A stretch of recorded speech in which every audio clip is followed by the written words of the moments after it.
Donc ça, c'est la technologie, très important également. Après ça, on est passé à la capitalisation. Ça, c'est un gros secret ici.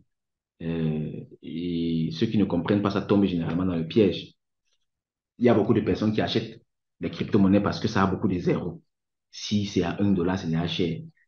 Non, c'est 1000 dollars, c'est déjà trop cher. Non, c'est pas le prix qui fait en sorte qu'une crypto-monnaie soit chère ou pas. Ce qui fait en sorte qu'une crypto-monnaie soit chère ou pas, c'est sa capitalisation.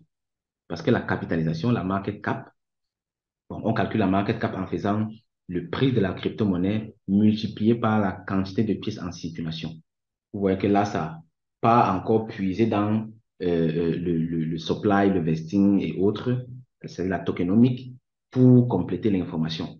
Parce que ici, quand la capitalisation est faible, ça veut dire que la crypto-monnaie est moins chère. Mais là, ça dépend encore du nombre de pièces qui est en circulation, c'est-à-dire du vesting. Quand la capitalisation est très forte, ça veut dire que le projet est déjà cher. On prend un exemple. On a le projet A. Ici, on avait pris l'exemple sur quel projet?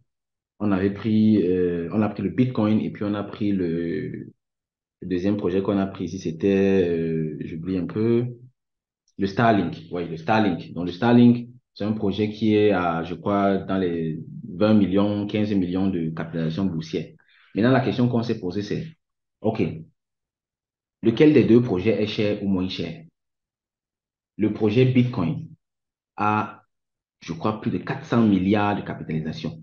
Ça veut dire que si le, plus de 400, oui, je crois. Ça veut dire que pour que le Bitcoin fasse x2, c'est-à-dire pour que quand je mets 1000 dollars dans le Bitcoin, ça me donne 2000 dollars. Il faut que les gens mettent le double de la capitalisation du Bitcoin, c'est-à-dire encore 400 milliards de dollars qu'on doit injecter dans le Bitcoin pour que ça double de la valeur. Est-ce qu'on voit ça? Mais pour pouvoir mettre 400 milliards de dollars, c'est compliqué. C'est compliqué, ça va prendre du temps, ça va prendre et tout, et tout, et tout. Pourtant, un projet peut aussi être très intéressant et avoir une capitalisation faible. La capitalisation d'un projet peut être à 15 millions, comme celle de Starlink, par exemple. Mais le prix peut être même à 10 dollars ou à 20 dollars. Quelqu'un va voir le prix à 20 dollars, il va dire non, c'est cher. Si j'ai 20 dollars, on me donne une pièce seulement. Mais en réalité, ce qu'on doit regarder, c'est l'importance du projet et surtout sa capitalisation. Si la capitalisation est à 15 millions de dollars, ça veut dire que si c'est un projet qui a le potentiel d'atteindre les 1 milliard de dollars, je vais avoir très facilement le potentiel de faire du fois combien? Quand je fais 1 milliard de dollars, je fais diviser par, on a dit, c'est à 15 millions, fois 66.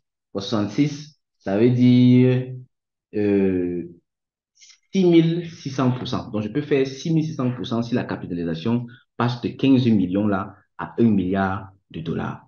Et là, le prix va également se multiplier. Donc, mes 20 dollars que j'aurais mis, ça va se multiplier par 66. Vous voyez que je gagne. Aïe, aïe, aïe, est-ce qu'on m'écoute toujours? Allô, allô? Oui, on t'entend bien. Ah, d'accord, super. OK. J'ai eu l'impression que ça avait coupé là.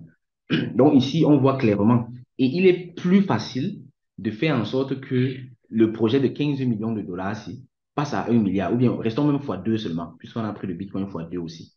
Pour que le Bitcoin fasse fois 2, il faut mettre 400 milliards de dollars. Mais pour que le Starlink fasse fois 2, il faut juste mettre 15 millions de dollars.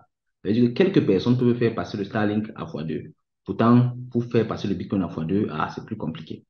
Et c'est pour ça que, il faut vraiment comprendre ça, qu'un projet n'est pas cher par rapport à son prix, mais plutôt par rapport à sa capitalisation.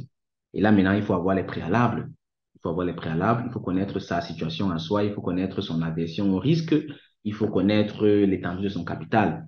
Si je trade avec 1 milliard de dollars, je ne vais pas m'amuser à aller investir dans les petites cryptos qui vont être très risquées. Parce que de la même façon que le Starlink peut facilement évoluer, ça peut facilement chuter également. Ouais.